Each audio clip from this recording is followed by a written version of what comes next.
नमस्कार दोस्तों, स्वागत है आप सभी का हमारे YouTube चैनल ज्ञान कामना पर। तो दोस्तों आज की इस वीडियो में मैं आपको राजस्थान में पीटीटी एग्जाम 2022 का ऑनलाइन आवेदन फॉर्म कैसे भरा जाता है उसके बारे में स्टेप बाय स्टेप जानकारी वो देने वाला हूं।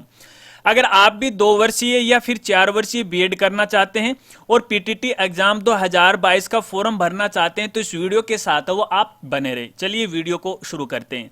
दोस्तों वीडियो में आगे बढ़ने से पहले 2 छोटी छोटी जानकारी आपको देना चाहूंगा। देखिए पहली बात तो ये है कि इस वीडियो के अंदर मैं आपको पीटीटी एग्जाम 2022 का ऑनलाइन आवेदन फॉर्म भरने के बारे में जानकारी दे रहा हूं।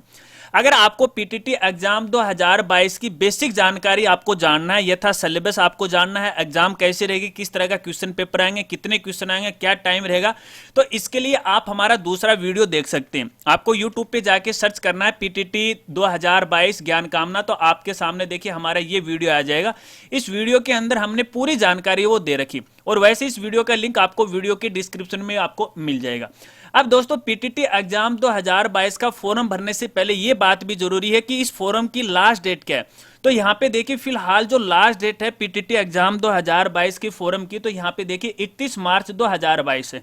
आपको 31 मार्च 2022 से पहले पहले आवेदन है वो भरना। हो सकता है कि बाद में डिपार्टमेंट के द्वारा डेट बढ़ा दी जाए तो वो एक अलग बात है। अगर डेट बढ़ाई जाती है तो आगे की वीडियो के अंदर मैं आपको जरूर जानकारी दूंगा।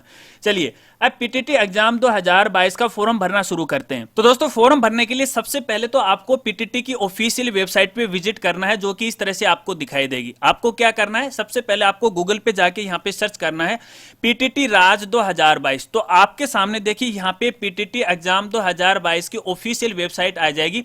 इस वेबसाइट पे आपको यहाँ पे क्लिक करना है और यहाँ पर भी एक जानकारी आपको दूंगा कि आवेदन केवल और केवल आपको ऑफिशियल वेबसाइट के माध्यम से करना है। कोई गलत या फेक वेबसाइट के द्वारा आपको आवेदन नहीं करना, क्योंकि बहुत सारी फेक वेबसाइट भी आपको यहां पे मिल जाएंगी। तो आप देख लेना कि ऑफिशियल वेबसाइट इस तरह की आपको यहां पे दिखेगी। या फिर आपकी सुविधा के लिए हमने हमारी वेबसाइट पर भी पीटीटी एग्जाम 2022 का डायरेक्ट जो लिंक है वो प्रोवाइड करवा दिया है और हमारी वेबसाइट का नाम है www.rajgurji.com। इस वेबसाइट पे विजिट करने के बाद आपको यहां पे थोड़ा सा नीचे आना है और नीचे आने के बाद देखिए यहां पे आपको लिंक मिल जाएगा पीटीटी 2022। इस लिंक पे आपको क्लिक करना है। तो इस तरह से ऑफिशियल वेबसाइट है वो ओपन हो जाएगी।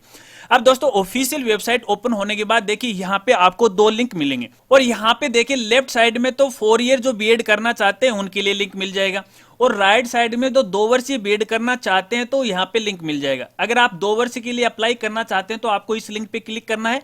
यदि आप 4 वर्षीय बीएड के लिए अप्लाई करना चाहते हैं तो इस लिंक पे आपको क्लिक करना है। वीडियो में मैं आपको दोनों ही फॉर्म के बारे में साथ साथ वो बताता जाऊंगा। सबसे पहले मैं यहाँ पे देखिए 4 ईयर वाले बीएड के लिए फॉर्म अप्लाई कर रहा हूँ और साथ में जहां पे जो इंफॉर्मेशन चेंज होगी वहां पर दोनों साथ में आपको बताता जाऊंगा। जैसे आप यहां पे क्लिक करोगे वैसे देखिए दोनों जो ईयर के फॉर्म भरने की जो प्रोसेस है सेम की सेम है, बस थोड़ा सा अंतर इतना ही है क्वालिफिकेशन का। चलिए जैसे आप यहां पे क्लिक करोगे तो देखिए यहां पे आपके सामने लेफ्ट साइड में 2-3 लिंक आ जाएंगे। सबसे ऊपर आपको यहां पे लिंक मिलेगा फिल एप्लीकेशन फॉर्म। आपको फिल एप्लीकेशन फॉर्म पे यहां पे क्लिक करना है और क्लिक करने के बाद यहां पे आपकी कुछ बेसिक जानकारी आपको यहां पे देनी पड़ेगी। जैसे आपका नाम है, पिता का नाम है, आपकी डीओबी है और यहां पे देखिए आपको पेमेंट मोड देना है। तो यहां पे आपको ऑनलाइन आईसीआईसीआई बैंक है इसे ही सिलेक्ट करना है, क्योंकि आपको भुगतान है वो भी ऑनलाइन करना है। इसके बाद दोस्तों यहां पे देखिए 3 ईयर पॉलिटेक्निक डिप्लोमा यदि आपके पास है तो यस कर दीजिएगा, वरना नो है वो कर दीजिएगा।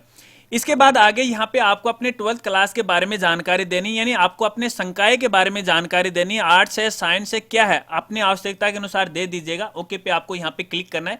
अब यहाँ से आपको अपने जो बीएड का जो कोर्स है उसको आपको यहाँ पे सिलेक्ट करना है, किस तरह का आप कोर्स है वो करना चाहते हैं। यदि आप बीए बीएड करना चाहते हैं तो आपको यहाँ पे इसको सिलेक्ट है वो कर लेना। चलिए ठीक है। इसके अलावा यदि आप बीएससी बीएड करना चाहते हैं तो ऊपर वाले को आपको नो करना पड़ेगा और नीचे वाले को आपको यहाँ पे यस करना पड़ेगा। तो मैं यहाँ पे नो कर रहा हूं, मैं यहाँ बीए बीएड के लिए अप्लाई कर रहा हूं। चलिए इसके बाद दोस्तों यहाँ पे फीस डिपॉजिट के बारे में बता रहा है। अब आपको कितनी फीस डिपॉजिट करवानी पड़ेगी वो यहाँ पे आपको देखने को वो मिल जाएगी। इसके बाद आपको यहाँ पे नेक्स्ट पे क्लिक करना है। अब जैसे आप यहाँ पे नेक्स्ट पे क्लिक करोगे तो अगली स्टेप यहाँ पे आ जाएगी। यहाँ आप देख सकते हैं कि स्टेप नंबर यहाँ पे 2 आ चुकी है। अब 2 नंबर स्टेप के अंदर देखिए दोस्तों कुछ इंफॉर्मेशन हमने यहाँ पे देखिए पहले फिल करके लेके आए, तो वो यहाँ पे आपको दिखाई देगा। जैसे आपका नाम, पिता का नाम। हालांकि मेरे केस के अंदर यहाँ पे देखिए डेमो आपको दिखाई दे रहा है, तो इसको लेके आपको कंफ्यूज नहीं होना है। यहाँ पे आपको अपना नाम, पिता का नाम है वो डालना पहले। यहाँ पर आपको अपनी मम्मी का नाम या अपनी मदर का नाम डालना है। तो चलिए मैं यहाँ पर भी डेमो वो डाल देता हूँ। इसके बाद यहाँ पे आपको एक इमेज है वो यहाँ पे आपको अपलोड करनी है, अपना जो सिग्नेचर वो आपको यहाँ पे अपलोड करना है और अपना जो थंब है लेफ्ट है वो आपको यहाँ पे अपलोड करना है। अब देखिए दोस्तों, जब भी आप इमेज और थंब यहाँ पे अपलोड करो तो इसकी जो साइज है वो 100 KB से ज्यादा नहीं होनी चाहिए, और यहाँ पे आपकी जो सिग्नेचर की साइज है वो 50 KB से ज्यादा नहीं होनी चाहिए, और आपका जो थंब इंप्रेशन है उसकी साइज है वो 100 KB से ज्यादा नहीं होना चाहिए। एक एक करके आप आराम से है अपनी फोटो अपलोड कर लीजिएगा, ये काम अपने मोबाइल से भी आप कर सकते। तो चलिए फोटो अपलोड करते हैं, और फोटो अपलोड करने के लिए आपको यहाँ पे ब्राउज का ऑप्शन मिल जाएगा, इस पर आपको यहाँ पे क्लिक करना है, फोटो को ओके पे क्लिक कर देना है, फिर आपके यहाँ पे जो सिग्नेचर है वो अपलोड कर देना है, ओके पे क्लिक कर देना है, और अपना थंब है वो इस तरह से आपको ओके पे क्लिक कर देना है। ठीक है, अगर इसकी साइज एक्चुअल है, बिल्कुल सही है, तो नेक्स्ट पे आपको यहाँ पे क्लिक करना है। तो आगे वाले स्टेप के अंदर आपकी फोटो है, आपके सिग्नेचर है, आपका जो थंब है वो जो कि कुछ इस तरह से आपको यहाँ पे नजर आएगा। अगर यहाँ पे आपकी फोटो या सिग्नेचर या थंब में किसी प्रकार की कोई गलती है तो यहाँ से आप इसे चेंज है वो भी कर सकते हैं। चलिए, इसके बाद दोस्तों यहाँ पे देखिए एग्जामिनेशन डिस्ट्रिक्ट के बारे में पूछ रहा है। यहाँ पे आपकी पहली चॉइस है वो पूछी जा रही है कि आप कौन से डिस्ट्रिक्ट में पीटीटी एग्जाम 2022 है वो देने जा रहे हो। फर्स्ट चॉइस आपको यहाँ पे भरनी है, कोई भी आप भर लीजिएगा अपनी आवश्यकता के अनुसार। फिर आपको यहाँ पे सेकंड चॉइस है वो आपको यहाँ पे फिल कर देनी है। चलिए, इसके बाद दोस्तों यहाँ पे आपका जेंडर है वो सिलेक्ट कर लेना है, और इसके बाद आपकी जन्म तिथि पहले से आपको देखने को मिल जाएगी। इसके बाद आपको यहाँ पे यदि आप मैरिड हो तो आप मैरिड कर दीजिएगा, वरना अनमैरिड है वो भी आप यहाँ पे कर सकते हैं अपनी आवश्यकता के अनुसार, जैसा आपको लागू होता है उसी प्रकार से आपको करना है। और इसके बाद देखिए आगे यहाँ पे स्टेट ऑफ बोनाफाइड के बारे में पूछा जा रहा है, यानी आपका जन्म स्थान है वो कौन सा डिस्ट्रिक्ट है, वो डिस्ट्रिक्ट आपको यहाँ से सिलेक्ट है वो कर लेना। मैं राजस्थान वो सिलेक्ट कर रहा हूँ। यदि आप राजस्थान के अलावा किसी दूसरे राज्य के रहने वाले हैं तो आप अपनी आवश्यकता के अनुसार यहाँ पे स्टेट है वो सिलेक्ट कर लीजिएगा। उसके बाद आपका जो डिस्ट्रिक्ट है वो यहाँ से आप सिलेक्ट है वो कर लीजिएगा। चलिए, मैंने ये डिस्ट्रिक्ट है वो सिलेक्ट कर लिया, और इसके बाद आगे यहाँ पे आपकी जो कैटेगरी है वो सिलेक्ट करनी है। ठीक है, ओबीसी, एससी, एसटी जो भी आप पे लागू होता है वो सिलेक्ट है वो कर लीजिएगा, लेकिन इसका प्रमाण पत्र है वो आपके पास होना चाहिए, इस बात को भी आपको ध्यान रखना है। चलिए, यहाँ पे आपको ये सिलेक्ट कर लिया। चलिए, मैंने यहाँ पे सिलेक्ट कर लिया। इसके बाद यदि आप माइनॉरिटी ग्रुप से हैं तो आपको यहाँ पे येस करना वरना नो करना है। ठीक है, और इसके बाद यदि आप यहाँ पे येस करते हो तो देखिए टाइप ऑफ माइनॉरिटी का ऑप्शन आपको आ जाता है कि कौन से माइनॉरिटी से हो। यहाँ पे आपको अपना धर्म है वो सिलेक्ट करना, कहने का मतलब ये। चलिए, मेरे केस में मैं इसको नो कर देता हूँ। और इसके बाद यदि आप तलाकशुदा हो तो इसको येस या नो कर लीजिएगा। यदि आप विधवा हो तो आप अपने आवश्यकता के अनुसार यहाँ पे सिलेक्ट है वो कर लीजिएगा। चलिए, इसके बाद यदि आप शारीरिक रूप से कोई विकलांगता का दोष है, यानी आपके 40% डिसेबिलिटी है, तो आपको यहाँ पे यस करना है, लेकिन इसका प्रमाण पत्र भी आपके पास होना चाहिए। तो मैं मेरे केस के अंदर नो कर रहा हूं।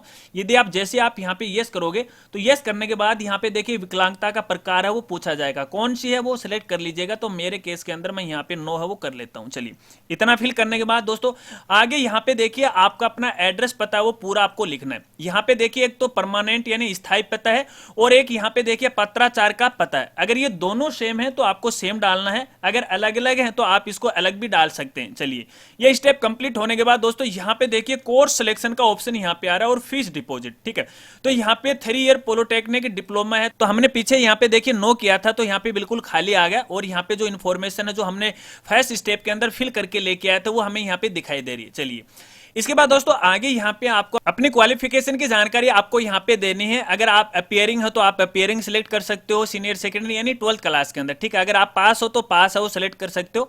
तो चलिए, मैं यहाँ पे पास को क्लिक करता हूँ। अब जैसे मैंने यहाँ पे पास को क्लिक किया तो यहाँ पे आपको अपनी बोर्ड की डिटेल वो देनी पड़ेगी। अब देखिए दोस्तों, ये तो 4 ईयर वाली बात है। अगर यहाँ पे देखिए अगर आप 2 ईयर के लिए अप्लाई कर रहे हो तो विंडो आपको कुछ इस तरह से नजर आएगी, जो कि मैं आपको आगे आपको बता देता हूँ। बाकी सामान्य बात है, कोई अलग सी बात नहीं, सेम है, सेम प्रोसेस है। अब यहाँ पे देखिए अगर आप 2 ईयर की अप्लाई कर रहे हो तो यहाँ पे आपको ग्रेजुएट यानी स्नातक के लिए आपको अपने संकायों के बारे में जानकारी वो देनी पड़ेगी। कॉमर्स है, साइंस है या फिर आर्ट्स है, तो आप अपने आवश्यकता के अनुसार यहाँ पे सिलेक्ट कर लीजिएगा। ठीक है, इसी तरह से। चलिए, यहाँ पे हम सब्जेक्ट है वो सिलेक्ट कर लेते हैं, कौन से बीए है, बीए ऑनर्स है, जो भी आप पे लागू होता है वो सिलेक्ट है वो कर लीजिएगा। अगर आप यहाँ पे साइंस करते हो तो साइंस के अनुसार यहाँ पे देखिए सब्जेक्ट है वो इस तरह से आ जाएंगे, जो भी आप पे लागू होता है सिलेक्ट है वो कर लीजिएगा। इसके बाद यहाँ पे देखिए आपको सब्जेक्ट है उनका सिलेक्शन करना है। अब सब्जेक्ट किस तरह से होंगे, वो आपके बीए के अंदर सब्जेक्ट है उसी के आधार पर होंगे। और सब्जेक्ट के बारे में यदि आपको जानना है तो आप देखिए इनकी जो ऑफिशियल वेबसाइट है, तो यहाँ पे देखिए सब्जेक्ट के बारे में, कॉम्बिनेशन के बारे में बताया गया है। यहाँ से आप इसको डाउनलोड कर लीजिएगा, और उसी के बाद आपको यहाँ पे अपना जो सब्जेक्ट है वो भरना है 2 ईयर के लिए। हालांकि जो 4 ईयर के लिए अप्लाई कर रहे हैं उनके लिए सब्जेक्ट यहाँ पे लागू नहीं होगा, क्योंकि देखिए उनके लिए अलग से फॉर्म है जो कि मैंने यहाँ पे खोल रखा है। यहाँ पे किसी भी सब्जेक्ट के आपको जानकारी नहीं देनी है। सब्जेक्ट की जानकारी केवल स्नातक वालों को देनी है जो 2 ईयर के लिए बीएड करना चाहते हैं, ठीक है। अब यहाँ पे दोस्तों आपको अपना जो सब्जेक्ट है वो सिलेक्ट करना है। देखिए सब्जेक्ट के लिए मतलब यहाँ पे ये है कि आपके बीए बीएससी के अंदर कौन कौन से सब्जेक्ट थे वो सब्जेक्ट आपको यहाँ पे सिलेक्ट करना है। चलिए मैंने इसको एक ये सिलेक्ट कर लिया, दूसरा मैंने ये कर लिया और तीसरा मैंने यहाँ पे देखिए जियोग्राफी वो सिलेक्ट कर लिया। इसके अलावा देखिए यहाँ पे लिखा एट पोस्ट ग्रेजुएशन लेवल, तो यहाँ पे यदि आपने एमए कर रखा है, पोस्ट ग्रेजुएशन कर रखा है, उसमें के अंदर कोई अलग से आपका सब्जेक्ट है वो आप यहाँ पे सिलेक्ट है वो कर सकते हैं। तो चलिए मैं यहाँ पे क्या करूँ, यहाँ तो कोई दूसरा सब्जेक्ट मुझे नजर ही नहीं आ रहा है, चलिए मैं इसको खाली है वही छोड़ देता हूँ। आप अपने आवश्यकता अनुसार सिलेक्ट कर सकते हो। वैसे देखिए जो ऑप्शनल सब्जेक्ट होते हैं वो 3 ही होते हैं, ठीक है। और इसी के आधार पर आप जो बीएड करना चाहते हैं, यहाँ ट्रेनिंग लेना चाहते हैं, तो उसी के अनुसार आपको यहाँ पे सब्जेक्ट है वो फिल करना पड़ेगा जो बीएड के अंदर आपको लेना है सब्जेक्ट, उसी के अनुसार। तो यहाँ पे देखिए होम साइंस मैंने सेलेक्ट कर दिया और इकोनॉमिक्स मैंने सेलेक्ट कर दिया, ओके पे मैंने यहाँ पे क्लिक कर दिया और जियोग्राफी मैंने यहाँ पे सेलेक्ट कर दिया। 3 ही सब्जेक्ट मैं यहाँ पे रखना चाहता हूँ, बाकी कंपलसरी सब्जेक्ट है वो तो होते ही होते हैं, ठीक है। इसके बाद दोस्तों यहाँ पे आपको अपने इनकम की है वो डिटेल आपको फिल करनी है, जो भी आप पे इनकम लागू होती है। 0 है तो 0 कर लीजिएगा, 0 तो बाय डिफॉल्ट आपको करनी पड़ेगी। इसके बाद यहाँ पे आपको एग्जामिनेशन जो डिस्ट्रिक्ट है वो आपको सिलेक्ट करना पड़ेगा अपनी चॉइस के अनुसार, यानी आपकी पहली चॉइस कौन सी है, जिस डिस्ट्रिक्ट में आप पीटीटी की एग्जाम देने जा रहे हो, तो आप अपने आवश्यकता अनुसार कोई भी डिस्ट्रिक्ट है वो सिलेक्ट कर लीजिएगा। इसके बाद दूसरा डिस्ट्रिक्ट आपको यहाँ पे सिलेक्ट करना है और इसके बाद तीसरा डिस्ट्रिक्ट आपको यहाँ पे सिलेक्ट करना है। चलिए यहाँ पे अपनी चॉइस फिल करने के बाद दोस्तों यहाँ पे आगे देखिए आपको अपने कोर्स के बारे में जानकारी देनी। और सबसे पहले यहाँ पे देखिए सेकेंडरी लिखा है, फिलहाल मैं यहाँ पे देखिए 2 ईयर के लिए बता रहा हूँ, 4 ईयर पे ये लागू नहीं होगा। तो 2 ईयर के लिए सेकेंडरी यानी 10वीं क्लास की आपको यहाँ पे जानकारी देनी है। तो आपने कौन से बोर्ड से किया था वो बोर्ड आपको यहाँ पे सिलेक्ट करना है, साल कौन सी है वो आप यहाँ पे सिलेक्ट कर लीजिएगा, मैक्सिमम मार्क कितने थे वो आपको यहाँ पे फिल करना है और आपने कितने प्राप्त किए थे वो आपको यहाँ पे डाल देना, तो ऑटोमेटिक आगे परसेंटेज है वो आ जाएगा। और इसी तरह से यहाँ पे आपको अगले कॉलम के अंदर आपको सीनियर सेकेंडरी यानी 12वीं क्लास या समकक्षता की आपको यहाँ पे जानकारी देनी है। बोर्ड आपको सिलेक्ट कर लेना है, साल कौन सी है वो साल आप यहाँ से सिलेक्ट है वो कर लीजिएगा, कितने नंबर का पूर्णांक था वो आप डाल दीजिएगा, इसी तरह से कितने नंबर आए थे इस तरह से आप नंबर डाल दीजिएगा, पूर्णांक वो आ जाएगा। चलिए इसके बाद आगे आपको यहाँ पे अपने ग्रेजुएट यानी स्नातक की आपको जानकारी देनी है, बीए या फिर बीएससी है, बीकॉम है, उसकी जानकारी आपको देना है। अगर आपने पास कर लिया तो पास को सिलेक्ट करना है, यदि अभी फाइनल ईयर का रिजल्ट नहीं आया तो आपको अपीयरिंग पे आपको यहाँ पे क्लिक करना है। अब जैसे आप यहाँ पे अपीयरिंग पे क्लिक करोगे तो यहाँ पे देखिए आगे आपको नंबर वगैरह वगैरह वो फिल करने की कोई आवश्यकता नहीं होगी, तो मैं एक बार यहाँ पे पास है वो सिलेक्ट कर लेता हूँ।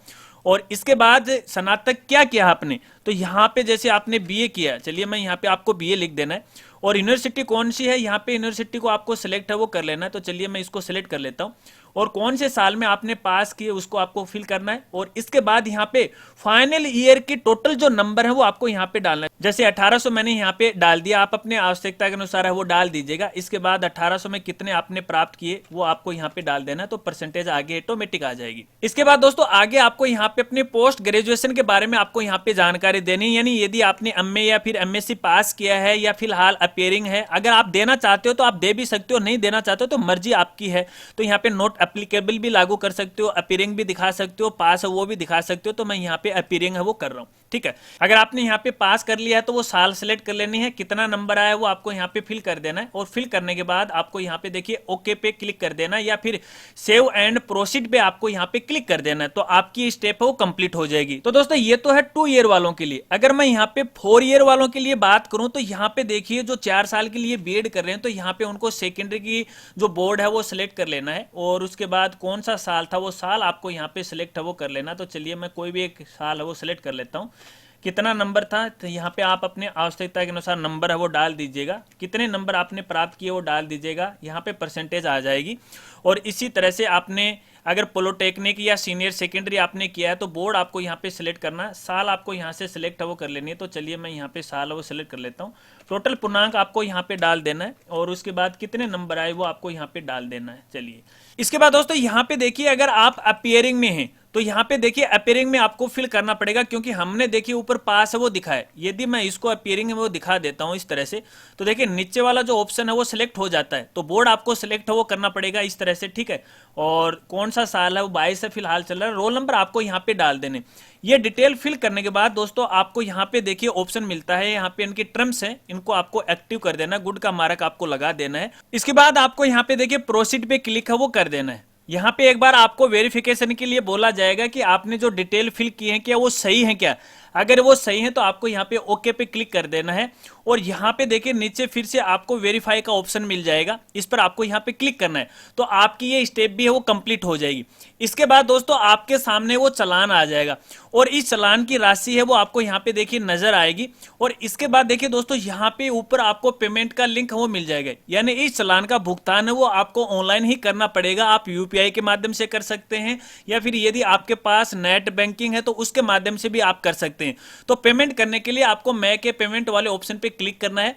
जैसे आप इस पे क्लिक करोगे तो ये पेमेंट मोड पे आपको लेके जाएगा और यहाँ पे देखिए जिसके द्वारा आप पेमेंट करना चाहते हैं तो काफी सारे ऑप्शन है आपको देखने को मिल जाते हैं, जैसे नेफ्ट के द्वारा, नेट बैंकिंग के द्वारा, डेबिट कार्ड, क्रेडिट कार्ड या फिर यूपीआई के द्वारा। तो मैं यहाँ पे देखिए नेट बैंकिंग के द्वारा है ये पेमेंट है वो करने जा रहा हूं। तो यहाँ पे आपको अपना जो बैंक है वो सिलेक्ट कर लेना है। यदि आईसीआईसीआई बैंक है तो इसको सिलेक्ट करना है या फिर कोई दूसरा बैंक है आपको यहाँ पे सिलेक्ट है वो कर लेना है। और बाकी देखिए यहाँ पे आपके मोबाइल नंबर नजर आएंगे, आपकी मेल आईडी ऑप्शनल है, कोई जरूरी नहीं है, खाली भी छोड़ सकते हैं, यहाँ पे कोई जरूरी नहीं है।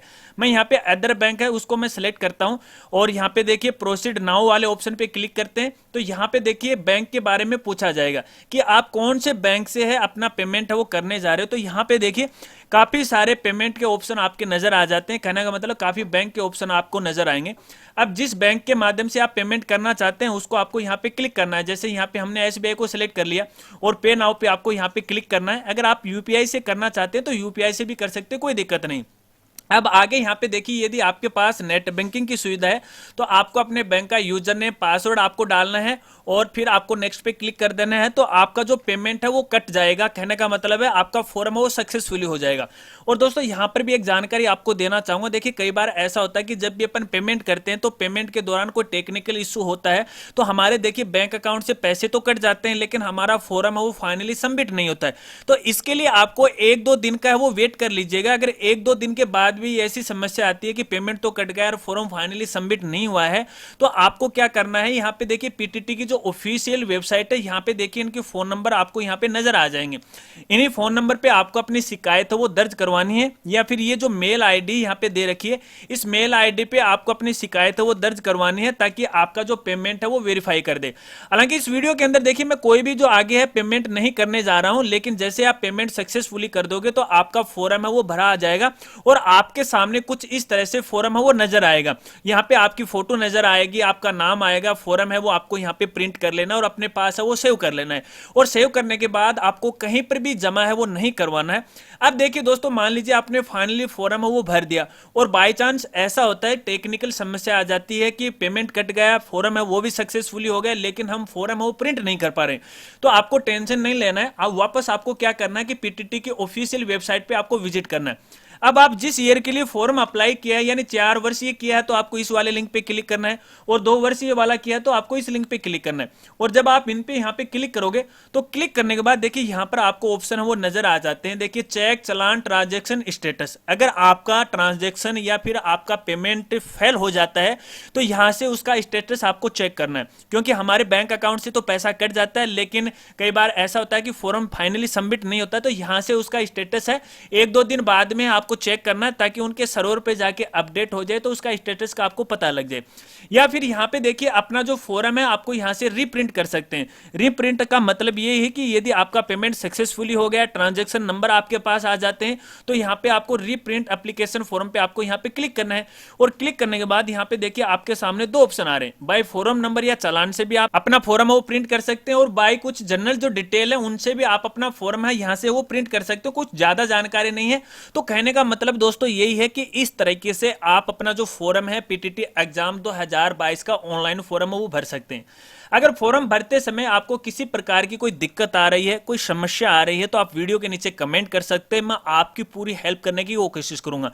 दोस्तों आज की इस वीडियो के अंदर हम आपको इतनी ही जानकारी दूंगा। यदि आप चैनल पर पहली बार आए हैं और अभी तक हमारे चैनल को सब्सक्राइब नहीं किया है तो चैनल को यार जरूर सब्सक्राइब कर लेना। सब्सक्राइब करके बेल आइकन है इसे भी दबा देना, ऑल नोटिफिकेशन इसे जरूर ऑन करना ताकि जब भी इस बारे में मैं कोई नया वीडियो डालूं तो एक नोटिफिकेशन है आपके पास है वो पहुंच जाए ताकि पीटीटी एग्जाम 2022 के किसी भी प्रकार के नए अपडेट से आप नहीं चुके। हमारे इस चैनल पर आपको इसी प्रकार की जानकारियां हैं वो समय समय पे वो मिलती रहेगी। तो मिलते हैं फ्रेंड्स अगली एक नई वीडियो के साथ, तब तक के लिए जय हिंद जय भारत।